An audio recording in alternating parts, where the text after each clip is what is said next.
दोस्तों, किसी ने सच ही कहा है, किस्मत उनसे भी हार मान लेती है जो कभी हिम्मत नहीं हारते। आज की कहानी भी कुछ ऐसी ही है। उम्मीद करता हूं आप इसे पूरा सुनेंगे। पुरानी बात है, एक छोटे से नगर में पंडित सत्यनारायण नाम के विद्वान रहा करते थे। ज्ञान, विनम्रता और सच बोलने के लिए वह दूर दूर तक मशहूर थे। लेकिन उनकी एक ही चिंता थी, उनका बेटा देवेश। देवेश अपने पिता जैसा बिल्कुल नहीं था। पढ़ाई से भागता, गलत संगत में पड़ता और अपनी गलतियों के लिए दूसरों को दोष देता।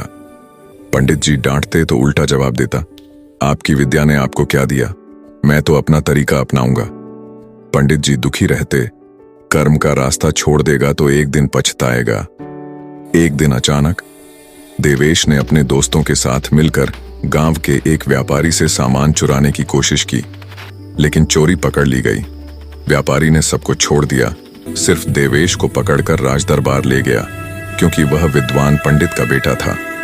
राजा ने गुस्से में कहा, जिस पिता ने पूरी उम्र सत्य का साथ दिया, उसका बेटा चोरी करेगा? यही तुम्हारा संस्कार है? देवेश डर गया। उसे लगा आज जेल से बाहर नहीं निकलेगा। इसी दौरान पंडित सत्यनारायण दरबार पहुंचे। सभी सोच रहे थे कि वह बेटे की सिफारिश करेंगे, लेकिन पंडित जी ने राजा के सामने खड़े होकर कहा, महाराज, यदि मेरा बेटा दोषी है तो उसे दंड मिलना चाहिए।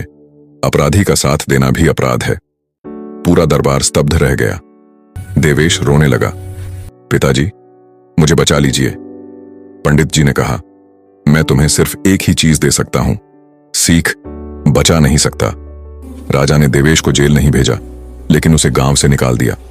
सब कुछ छिन गया। देवेश गांव छोड़कर भटकने लगा, भूखा, प्यासा, थका। जहां जाता लोग उसे पहचान कर कहते, अरे यही तो पंडित का चोर बेटा है। उसे पहली बार समझ आया कि नाम बड़ा नहीं, कर्म बड़े होते हैं। रात को एक वीरान मंदिर में सोते समय उसने रोकर कहते, काश मैंने पिताजी की बात सुनी होती। उसी समय उसकी नजर एक पुरानी पोटली पर पड़ी। वह पोटली उसके पिता ने उसे घर से निकलते समय दी थी। देवेश ने खोला। अंदर एक छोटी सी किताब थी, जिस पर लिखा था, कर्म का खजाना। उसमें पंडित जी ने अपने हाथों से लिखी थी बातें।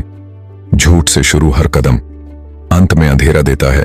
जो खुद को बदल लेता है, दुनिया उसके पीछे बदल जाती है। किसी को पैसा देना आसान है, ज्ञान देना कठिन, और उसे अपनाना सबसे कठिन। देवेश पढ़ता गया और रोता गया। उसे लगा जैसे हर शब्द उसके दिल पर चोट कर रहा हो। जीवन पलट गया। अगली सुबह उसने निर्णय लिया, मैं फिर से शुरू करूंगा, चाहे कितनी देर हो चुकी हो। वह पास के एक नगर गया और मजदूरी मांगी। लोग हंसते और कहते, अरे चोर काम करेगा। लेकिन देवेश ने हार नहीं मानी। धीरे धीरे उसने मेहनत, ईमानदारी और अपने व्यवहार से सबका दिल जीतना शुरू किया। कुछ महीनों बाद वही लोग कहते, इस लड़के जैसा ईमानदार कोई नहीं। एक दिन राजा रथ पर निकल रहे थे तो उनकी नजर एक युवक पर पड़ी, जो बिना लोभ के गरीबों में खाना बांट रहा था। वह कोई और नहीं, देवेश था। राजा ने पहचान कर पूछा, तुम वही हो ना जिसे मैंने दंड दिया था?